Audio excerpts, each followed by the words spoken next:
ये कौन सी है? सिरोल सिरोल सिरोल। वाह वाह ज़बरदस्त। अच्छा ये तकरीबन कितने किस्म है इसके मछली के जो आप लोड करके जाओगे?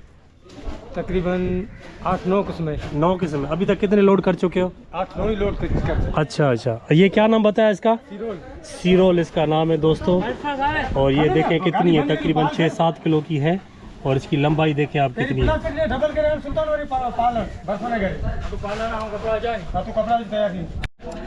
ये है सिरोल। और ये जो मछली है चाइना वाले बहुत ज़्यादा शौक से खाते हैं, है ना उस्ताद? पेट दिखाओ। और ये इसका पेड़ देखें आप। इसका गोश्त जो है ना, इसमें कांटा वगैरह नहीं है, इसमें कांटा वगैरह नहीं है। और इसको सिरोल बोलते हैं।